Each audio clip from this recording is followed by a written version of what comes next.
you finally gotten your first motorcycle. I'm sure you're extremely excited and want to take your new baby for a ride out on the road. Only problem is you need to have the right gear, not only to be safe, but comfortable as well. You've probably thought about getting some gear, or maybe you started looking, but then realized how overwhelming it can be. All the different options, what type is decent, what you really need, and what is optional. A lot of these questions will be answered by the type of riding you plan on doing with your motorcycle. I bet your buddies that have bikes have given you a ton of advice on what to get or not to, but what works for them might not work for you. Each rider is different, has a different type of bike, and does lots of types of riding. The statistics for motorcycle-related accidents speak for themselves. According to the American Journal of Preventive Medicine, in 2004, there were 4,028 deaths and 76,000 injuries. Those numbers jumped to 4,295 and 92,000 respectively just 10 years later in 2014. Motorcycles are about 26 times more deadly than cars, according to Wikipedia.com. If you wear a helmet, it's estimated that there's a 42% reduction in risk for fatal injuries and a 69% reduction in risk for head injuries. Today, let's go over the gear you need to start off, what each piece of equipment does and its function, then go over some options and fun accessories you can think about getting after you've gotten comfortable on your bike and get a feel for what you think would make your ride more enjoyable so you can have fun. That's what riding a motorcycle is all about. According to lazymotorbike.eu, when talking about ways to enhance your safety on a motorcycle, most people think of helmets or padded gear. True, all of these things are meant to make you safer, but don't forget there's a more direct way to enhance your own safety. You can enhance your safety by doing everything possible to avoid an accident, primary safety, or by making sure damage in case of an accident is as minimal as possible, secondary safety. Fortunately, motorcycles are very good at primary safety. You need much less space than a car to escape a dangerous situation. Let's discuss secondary safety. One of the functions of clothing for motorcycles is safety. Another function is to ensure that your body doesn't get too cold or too hot. So, when your secondary safety is concerned, it's good to get as much objective information as you can. The wish of people to be safe inspires sellers to sell with safe-sounding words, labels, and materials. All of those words have no meaning at all.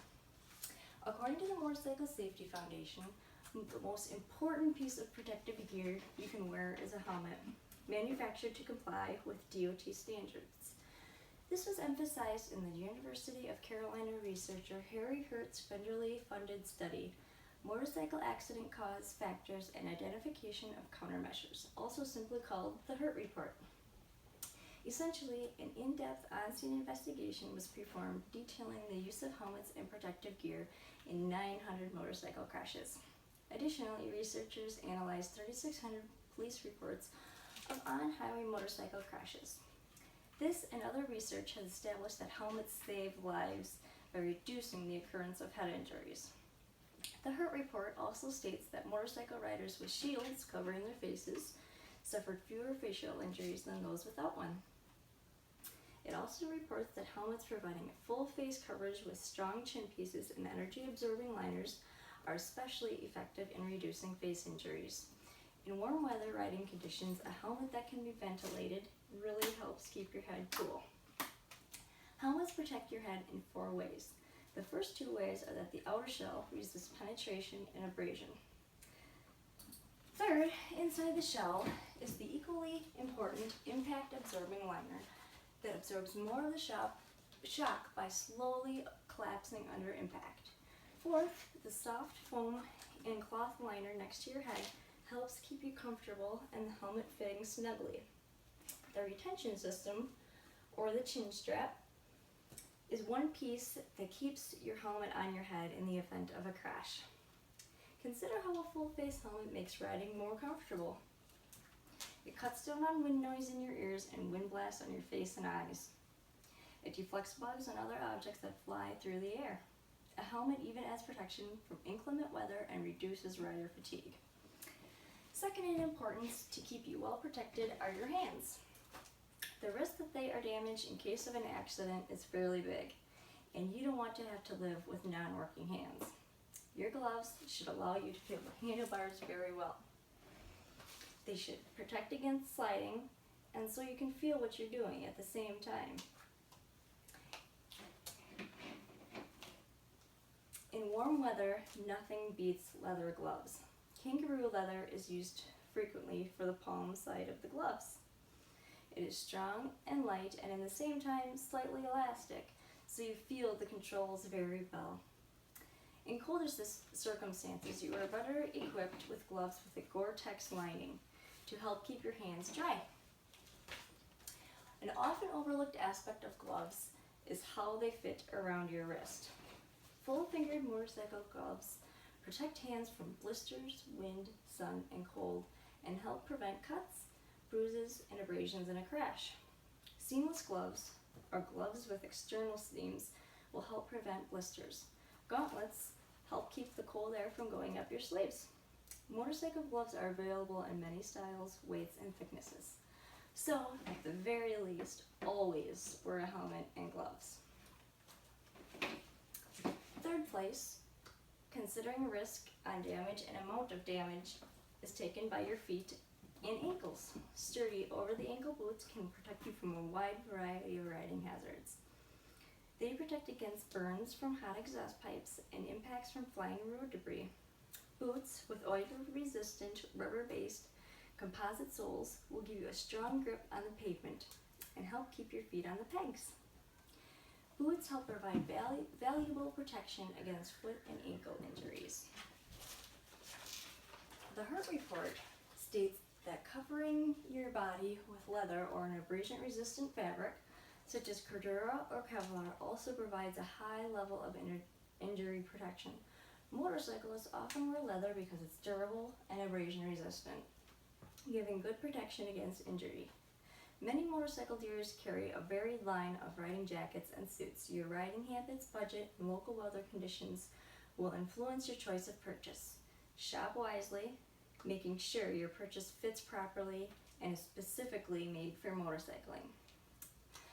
According to Moto Gear Advisor, a jacket can be classified into two broad types, which are classic touring and a racing jacket and or suit. The classic touring is usually made of textile material.